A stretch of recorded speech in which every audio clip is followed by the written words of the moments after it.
of the real problems, and I guess with the mixed farmers, is the feed gaps.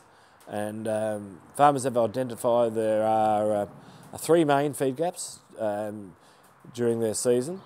And of course, depending on their production system, depends on the intensity and the duration of those feed gaps. There are a number of farmers out there that sow cereals simply so that they can get early feed production. And our work in terms of the research and others across Australia, so cereals produce far more dry matter early than any other species. Generally, we would say that the dry matter production of barley is quicker, so there's more dry matter from barley than there is from wheat. But probably the most important thing, it's plant numbers. So if you're going to sow something you want to graze early, then really get the plant population up is the most important thing. A cereal crop is safe to graze as soon as you can't pull it out of the ground.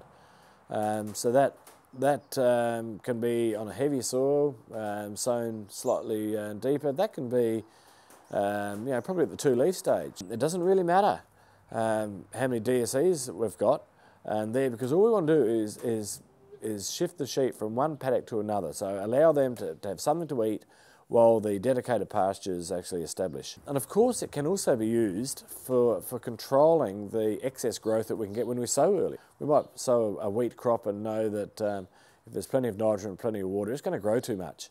And we can use that resource for livestock, delay the maturity perhaps of the crop itself, but just as importantly, reduce the biomass so it doesn't hay off by using too much water. If we are looking at grain recovery, so we're grazing a paddock, but we want to get as close to the maximum yield as we possibly can from the grain from that paddock, it is important to remove the stock before growth stage 30.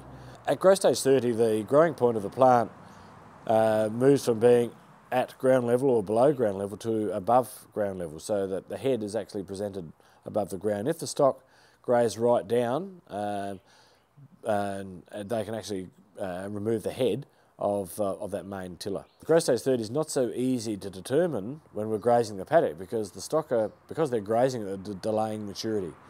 So the only real way of determining when growth stage 30 is actually to get out there and put an exclusion cage in the paddock, or have a paddock adjacent to it that's the same variety, sown on the same time, and you can monitor. When it reaches growth stage 31, we can find the first node above the base of the plant, then it's time to remove the stock from the paddock. The choice is for grazing, for removing the stock, is very much in the hands of each individual farmer. There is no recipe other than, if we want to get the maximum yield of grain we can, growth stage 30 is the time. Check it every few days with to take them out with your barley.